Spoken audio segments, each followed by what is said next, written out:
পারস্য উপসাগর থেকে ভূমধ্যসাগর যুদ্ধের লেলিহান শিখা ছড়িয়ে পড়েছে সর্বত্র।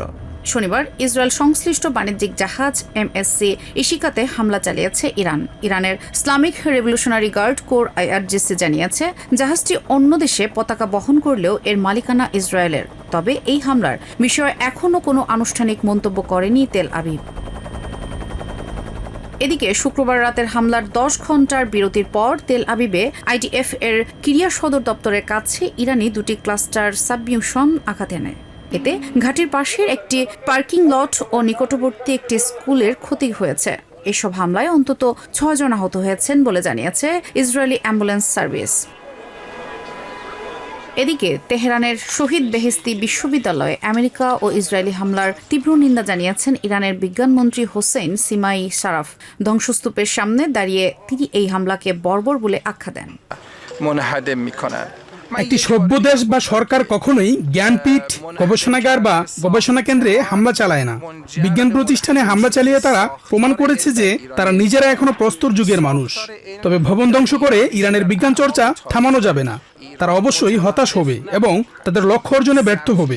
আমাদের বৈজ্ঞানিক সক্ষমতা অসীম, যা মূলত এদেশের মেধাবী শিক্ষার্থী ও গবেষকদের সৃজনশীলতা এবং অফুরন্ত বুদ্ধিমত্তার উপর দাঁড়িয়ে আছে।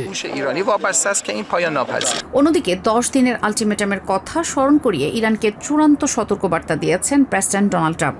সামাজিক মাধ্যমে তিনি হুঁশিয়ারি দিয়ে বলেন, হরমুজ প্রণালী খুলে দেওয়ার জন্য তেহরানের হাতে মাত্র 48 ঘণ্টা সময় আছে, অন্যথায় দেশটিকে ভয়াবহ পরিস্থিতির মুখে পড়তে হবে।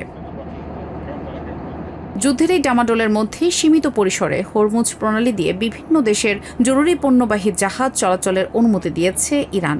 শুক্রবার ও শনিবার তুর্কি, ফ্রান্স, ভারত এবং জাপানের কয়েকটি জাহাজ বিশেষ প্রোটোকল মেনে প্রণালীটি অতিক্রম করেছে। যদিও যুদ্ধ শুরুর পর থেকে স্বাভাবিকের তুলনায় জাহাজ চলাচল কয়েক গুণ কমে গেছে। বর্তমানে চায়নাগামী ইরানি তেলের ট্যাঙ্কারগুলোই মূলত এই রুটে ব্যবহার করছে। আন্তর্জাতিক বিশ্লেষকরা বলছেন, আগামী 48 ঘণ্টা এই অঞ্চলে ভবিষ্যতের জন্য অত্যন্ত সংকটপূর্ণ।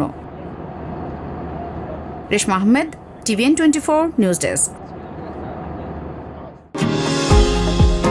নিউ ইয়র্ক থেকে সম্প্রচারিত TVN 24 টেলিভিশন বিশ্বজুড়ে বাঙালির কণ্ঠস্বর।